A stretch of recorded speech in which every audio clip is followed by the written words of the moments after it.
Well, good afternoon. It's Bill Maharis coming to you from, yes, Pressbox Overtime. And I'm really excited about this interview. I guess this summer, I should call it the soccer summer, because this is the second young lady that I've interviewed that played soccer here in Brevard County. Went on to play at the collegiate level. Young lady I talked to last week, Sophia Iorio, had a little something in common with my daughter, went to Greensboro College where my daughter played lacrosse.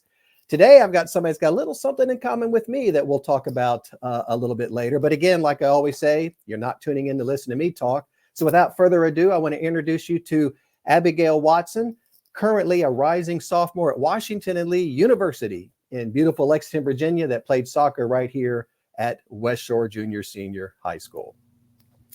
Rachel, thanks. Abigail, thanks for joining me today. Thanks for having me. So let's start in the same thing I talked to Rachel last week about. When did you kind of get the soccer bug? Was it just like one of the first sports you went out to play, or what got you excited about soccer? Yeah, so I started playing when I was super young at like 4 or 5 years old. My mom played Division I college soccer, actually. So we were like a soccer family. She wanted me to get into it. She was my first coach when we played rec. Okay. But she kind of took a backseat and I like fell in love with it as well. So I started getting really competitive, like in elementary school, like joining a competitive team and wanting to do all the travel stuff. Right. And I played a ton of different sports and tried everything out, and then finally landed on just sticking with soccer. Very cool. Well, and I want to go ahead and bring that up. I had it in my notes later, but I'm going to go ahead and give a shout out now to your mom. Karen was a goalkeeper at Marquette University, if I read that correctly. So Yes. hats off to her. And it's interesting because last week Rachel's dad coached her, and of course you had your mom coach you. And I always like to ask this question. I coached both of my kids when they were little, mainly because people, hey, we need a coach. You want to coach? I coached my daughter soccer. I think U8, U9, just rec league. Like to say we were undefeated both years. Then when she got to U10, I'm like, all right, that's all I know about soccer is kick it towards the net. So how was it, having your mom coach? Because I know sometimes it's good, sometimes it's my mom and not my coach. How did that relationship work? Yeah, honestly, I don't really remember it much because she only coached me for a few years when I was really little. Right. But it was good. It was good to like Good. first get into a sport with having a parent there and not having to go out to like a scary coach, I guess. So that probably helps me like Yeah. get more at the beginning. Very good. Yeah, it's I think for the most part, my kids and I got along pretty good. But like I said, I've talked to other parents, and sometimes the kids can't decipher the difference. So it sounds like it went good for you. So if I read correctly, and one thing that you and others that attend West Shore and the other 4 schools that we have here in the county that are combo schools, 7 to 12, you get a nice early jump in 7th and 8th grade. Not just sports, but anything, music, ROTC, et cetera. I know the middle schools this coming year are going to actually add soccer. I'm not sure how competitive it's going to be, et cetera. But, that's the one tough thing in Brevard County. We only got 2 sports in our middle schools. So huge advantage going to West Shore and being able to stay there for 6 years. So now how many years did you play soccer? So I actually only played soccer at West Shore 3 years, starting in 10th grade. I had like a really bad ankle injury in Okay. 7th grade that Right. kind of kept me out for a while. Um, Okay. and so then I decided to start in 10th grade. Okay. I did see you lettered for 3 years. So Yeah. starting in 10th grade. I do see, and we were talking a little bit earlier, and I should have called you early in the summer before I started going out on the golf course. Your ankle didn't bother you for golf because you played 6 years of golf, if I read that correctly. No, yeah. So I played 6 years of golf. Actually, at West Shore, the soccer and golf coach were the same. So I'd been playing golf like before middle school, but just kind of like in the little like kids leagues, it's Sure. just another sport to play. And I was actually pretty good at it, even though it really wasn't my favorite sport. I hate how slow it is and I like the intensity of soccer. But I stuck with it. It's a good like second sport to play. You can play that your whole life, and I probably won't be playing soccer my whole life. So was mom or dad a golfer, or how did you get involved in golf? No, actually nobody. My grandpa plays golf, but all grandpas play golf, right? But Well, my that parents, makes yeah, yeah, no, my parents didn't play golf. I like went to a birthday party of one of my friends at a golf course when I was like in elementary school, and I really liked it. So I like was in the little PGA Junior League, which was oh, just like, cool. yeah. So that's how I got into it. Very cool. That's interesting. You know, I'm always interested. And I know I've talked to some friends as far as, you know, playing one sport, playing a couple of sports. And I think most colleges, most coaches that I talk to, you know, like a well-rounded individual like yourself that stays busy during the year as far as playing different sports. A couple of things that I read on your bio. And by the way, Washington and Lee does a great job as far as listing all your accolades as far as in school and before that. As I mentioned, 3-year letters in soccer, 6 in golf. Florida Athlete of the Week 1 week. Was that as a senior or what year was that? I think that was as a junior, if I remember correctly, but don't like hold me to that. So was it soccer or golf? It was soccer. Soccer, okay. Yeah. All Space Coast girls soccer team. Class valedictorian. Congratulations for that. Earned an AP capstone diploma. And again, I think, like I used to tell young men and women when I was an administrator or the county AD, you know, that's usually the first question that a coach asks is, what's the GPA? So I just thoroughly enjoy seeing young individuals like yourself that know the importance of doing both.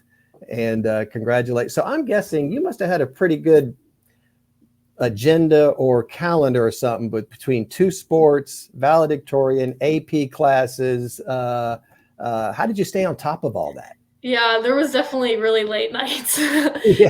Just knowing, I don't know if you've heard about West Shore, like throughout the area, but there's like a ton of homework. So I would usually go like in the fall, at least when golf was, from golf practice to soccer practice, and then stay up till the wee hours of the night doing my homework and then do it again the next day. And so it took a lot, but I guess it was all worth it in the end.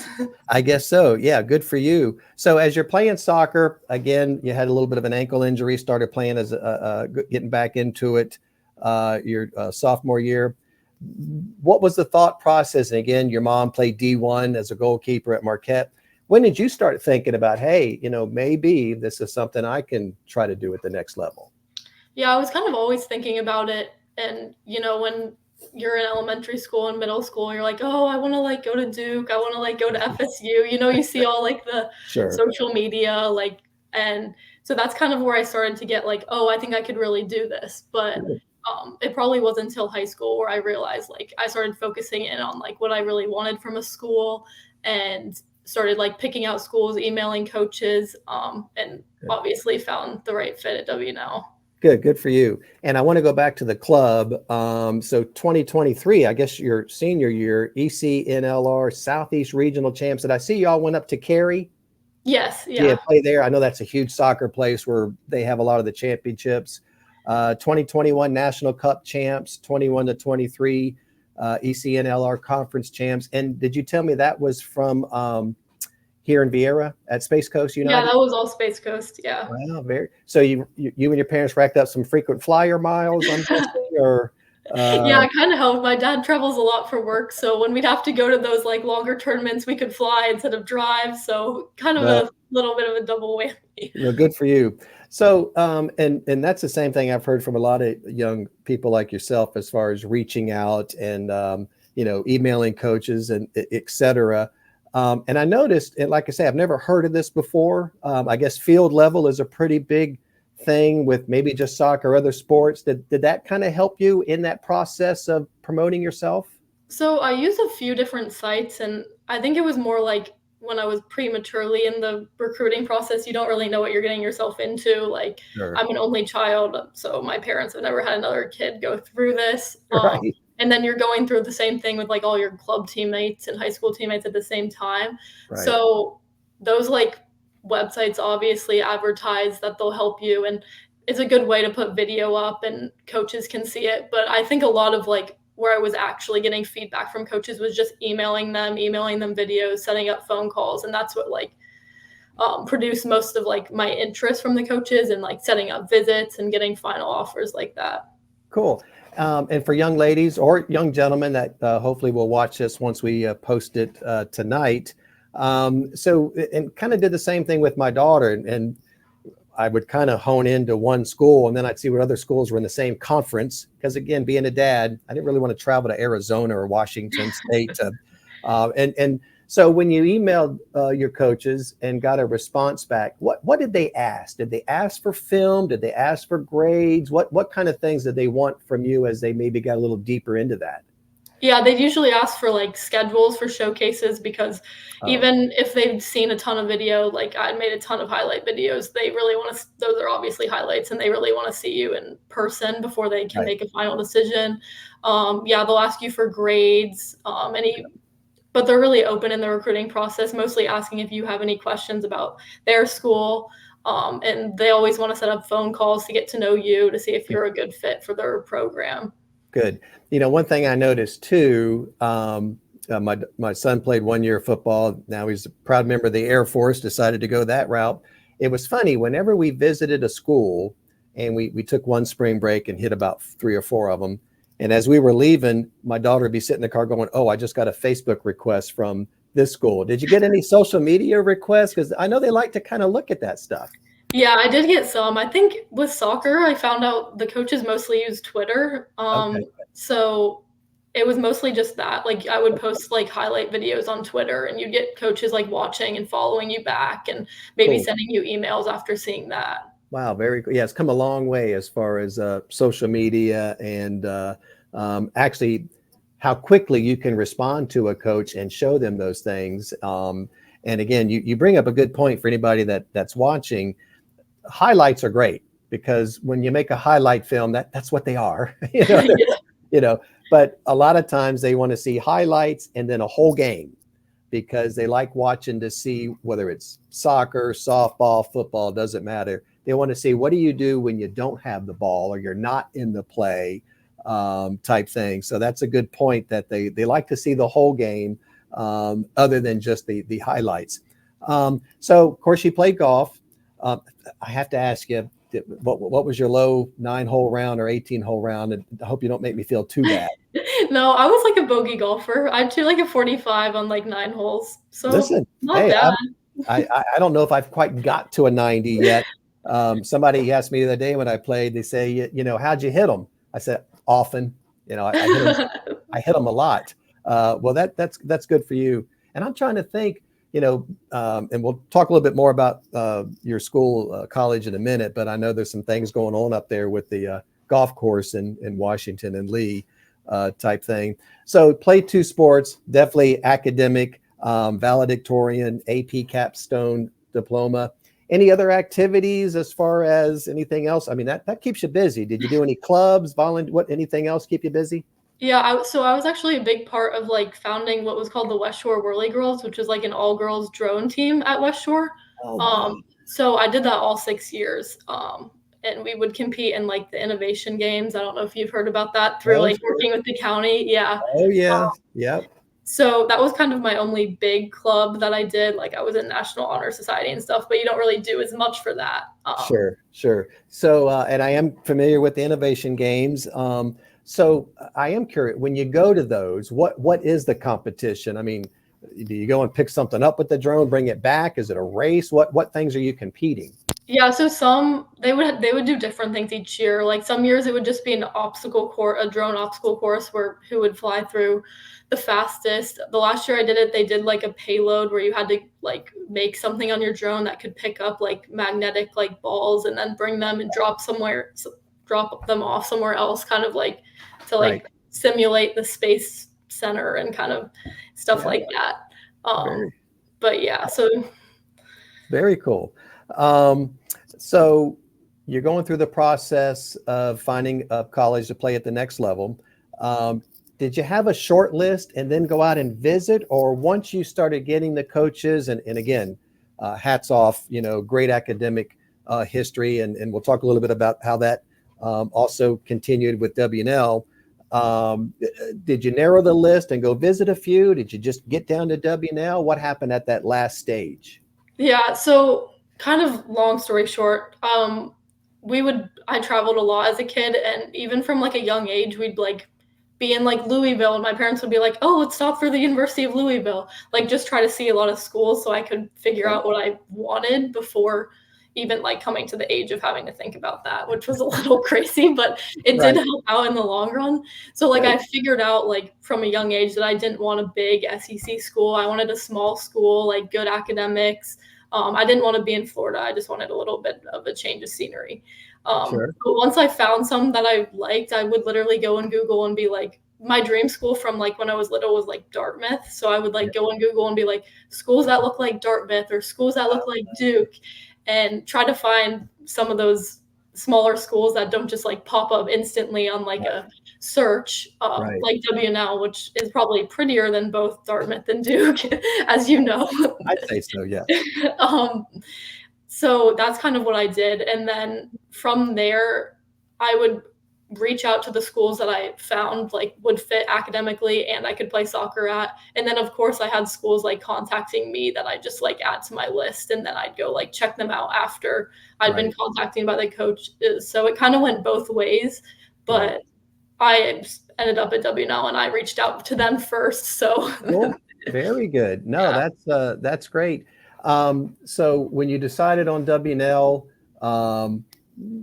how far until you started, did you and your parents go up and visit like a few months before, or when did you kind of go see it for the first time? Yeah, so actually it's kind of funny. I was between like W&L and Roanoke College, which you probably know. Yeah. Those are like my final two. So my senior year, I went up for like a long weekend and visited them both in the long weekend. And I went to W&L first, and the minute I stepped on campus, I like loved it. Wow. And I committed then, but then I had to go to Roanoke because I already set it up. And I told the coach that I'm like, I'm sorry, but like I feel bad I set it up. So I went to Roanoke, and that even like validated my decision more. I just like loved W&L, everything about it. The culture is like so amazing there too. It just feels like a big family. Yeah, good. And again, college that my daughter went to, same thing, 1,200 students, about the same as Satellite. I know West Shore is usually got about 900 and some. So again, campus a little bit bigger at W&L, but as far as kids wise, so you decide on W&L. So I got to ask, are you all, are your parents like frequent flyers with Allegiant flying into Roanoke and driving over? Or yeah, they're like big JetBlue people now. They like got the credit card, so they like fly to Richmond and then drive. But ever since that, they're like, my dad's like, I'm flying JetBlue to DC this weekend for work. I'm flying JetBlue. We'll get the frequent flyer miles. But they were able to make it to like a majority of the games, which were nice. Yeah, it's not that, and as we're talking about Washington Lee, the connection that Abigail and I have. I was actually born in Lexington, moved down to Florida when I was about a year and a half old. Dad was a teacher, and that's what brought us here, but visited all the time, have an old family home up there, getting ready to go up there in a couple of weeks. So that's the connection that we have as far as Lexington, Virginia, and W&L, beautiful campus. Actually went in there and picked up an application for law school. I was about 25, but I just finished my 9-year bachelor degree. And I thought, you know what? I don't have 3 more years left in me. So big fan of Washington Lee, great school, great town.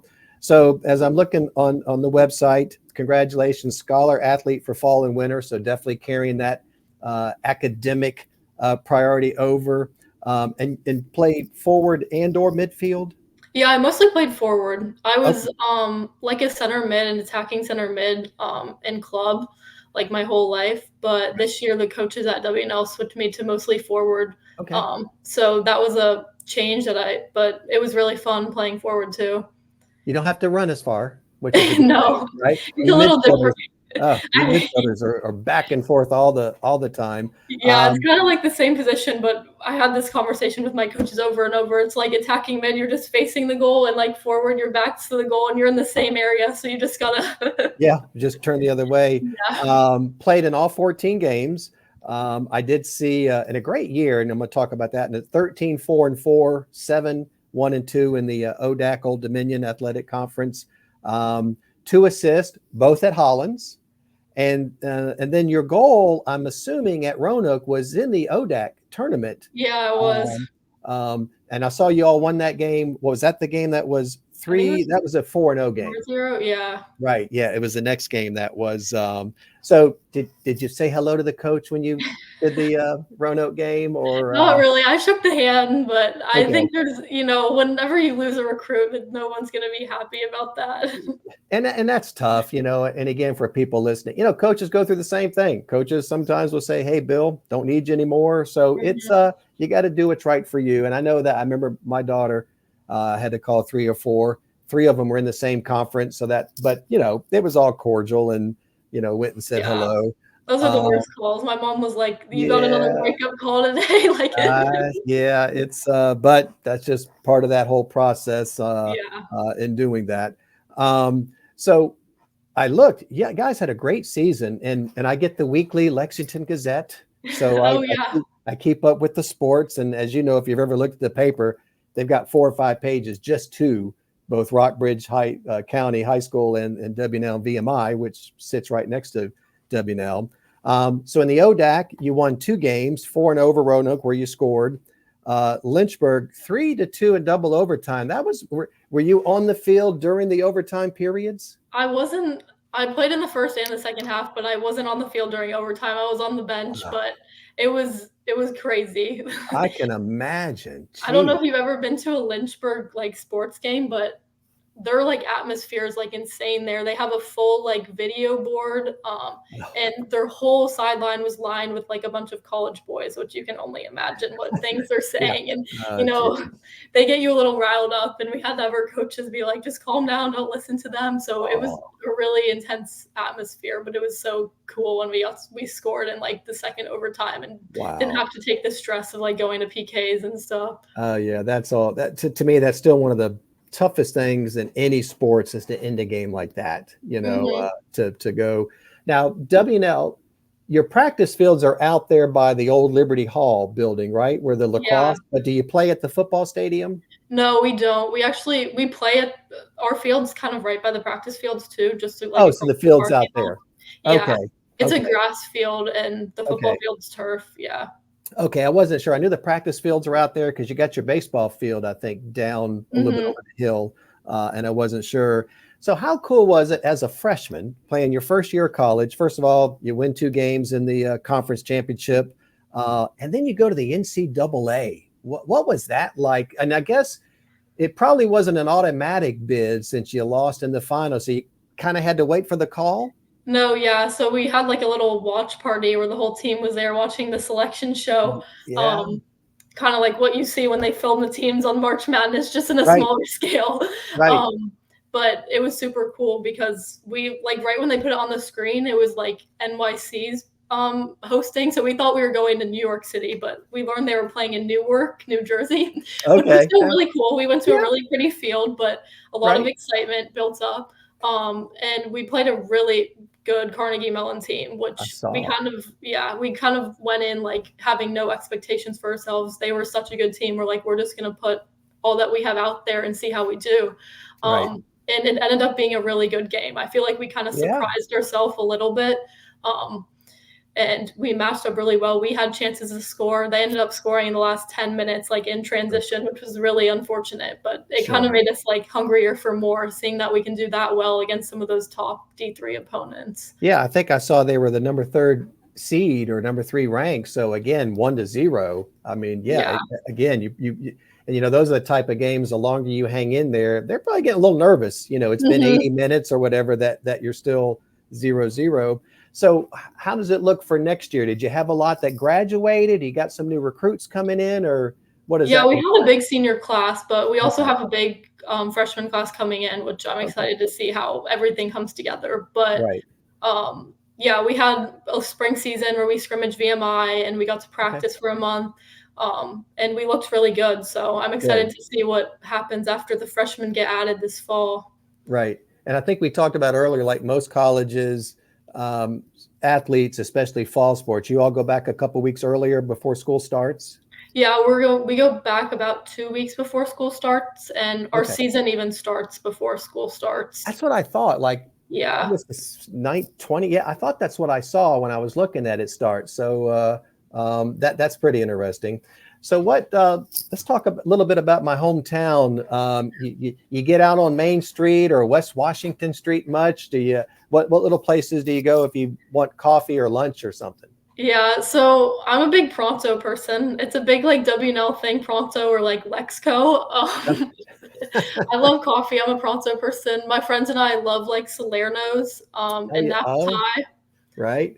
Those are some of the go-tos, Yeah, but they have so many good restaurants there for being they such a do. small town. Like, Yeah. I always can't wait until like my parents come and I get to go out to eat like 3 nights in a row, or my friends will go like every couple weeks out to eat. But it's such a cute little town to even just walk around. Yeah, it is. The Palms, that's one of my Mhm. go-to places. They actually started, I think we were talking earlier that when I was 18, I spent the summer up there and worked for the DOT and lived with my mom up there on Main Street. And I think they started about 77, 78. Sweet Treats is one of my favorites. Oh yeah, Good. that's a good one. Next time you're in there, say hello to Shane or Adrian. They're good friends of ours. But you're right. It's just and we were talking earlier, but it's still small enough to where when the Dunkin' Donuts, well, you had Dunkin' Donuts, Starbucks, and what was the Chick-fil-A? Chick-fil-A, yeah. That's like front paper news. No, it Yeah. is. So it still got that small town quality. And again, it's a beautiful town. And for people that don't know, and you mentioned VMI, Virginia Military Institute, you're right next to each other. So you literally walk from W&L across the and you're at VMI, which again is a beautiful campus. Yeah. So it's kind of neat that you guys can play each other as far as in the springtime, because I know they're in a different division. So what advice do you have? Yeah, and I was talking to somebody today actually about some of these kids from middle school. They're so afraid to try out for sports at high school, thinking all the great athletes are already there, and they're a little bit hesitant. What advice do you have for young ladies, whatever age, 10, 11, 12, or maybe they even in ninth grade, about just going out and playing a sport, whether it's soccer or anything else? Yeah, I would say just go for it. And there's truly like a place for everyone to play in college Mhm. if you even want to play at the next level. Right. I have found that out just through the recruiting process. And Sure. there's schools that were way better than I could never play at. And then there's some where it's like, I need a Yep. little bit more competitive than that. Right. Um, Right. so really just try it. And it's just for fun at the end of the day. Like, soccer is going to be over in 3 more years for me, but I've met so many awesome people along the Cool. way, and Good. learned so many good like life skills, and just learning to work with the team and Right. all of that. Good stuff. Now, have you, of course, hopefully you're not like me. It took me 9 years to graduate. You picked a major yet? Or are you still kind of getting through your 2 years out of the way with your basic courses? Yeah, so I want to do computer science and hopefully do like cybersecurity. Okay. My dad was in the Air Force and he's since like got out of it, and that's why we live here. But Okay. he does cybersecurity now, and that kind of got me into that. So that's the plan as of now, but it could always change. I don't Oh, know. I know that feeling. Well, again, all the respect to your dad for his service. Again, my son's in the Air Force, so I have a special place for servicemen and women that are in there. And then last thing, and we talked about this a little bit earlier, as far as, and you talked about emailing young lady or young guys in 11th grade, 10th grade. Do you see a lot? We talked about this before we got on. Do you see where if they're playing a club sport, that colleges look at that the same or more than high school? Or like W&L, did they want film from Space Coast United, or how big of a part does that play? Yeah, so in my experience, the coaches like club a lot more. It was just a way higher level than high school, and Okay. I would use some high school clips and like highlight videos because sometimes it makes you look a little bit better because you Well, just can pull things off against that's lesser teams. But right. whenever coaches would never come to high school games or anything. Also because like if they're coming to a high school game, they're traveling just to see you. Whereas if they go to like a club showcase, they can see tons of players. Right. Um, but yeah, so it was Good. the emphasis was mostly on club. On club. When my daughter played soccer, didn't really see the huge showcases, the places we went, but when she played lacrosse, they spent a month up in New York, her and some of her teammates playing for a team out of Albany. And I think that's what helped her get promoted, because she only played a year and a half because lacrosse did. But we went to a showcase, man, they had tents. they had all the signs down with all the University of Florida. That coach was up there, had to go say hi. But wow, I mean, when you go to those things, they're dialed in. They're pretty impressive, and they got the books with all your names and games. And so, and like you say, I didn't think about that before. They can go see 200 young ladies versus one game, especially traveling W&L from Lexington here to watch, one game. So that does make a lot of sense. So before we go this summer, you get a little conditioning workout in, you got a little, R&R, or what do you, anything that you're looking to prepare yourself more for your sophomore season? Yeah, mostly just fitness. I've been working out a ton, running a lot, and I've been practicing with my old club team. My old club coach still coaches at Space Coast. So a lot of girls on my team who now play in college will go out there every day, which is really fun to play with them again. Very cool. But yeah. Good stuff. Well, listen, I certainly do appreciate your time. Again, when I saw that I wanted to do a few interviews this summer, and I saw you went to W&L, I'm like, yeah, I've got to try to get that young lady on, talking about a little bit about Lexington and beautiful campus. One of the top schools in the country, really, academically, their law school. So total package as far as, and close enough to where you're kind of on your own, but parents want to fly up for a couple hours. So it's far enough away, but yet close enough to where they can come visit. Well, listen, I appreciate your time today. I hope you enjoy the rest of your summer.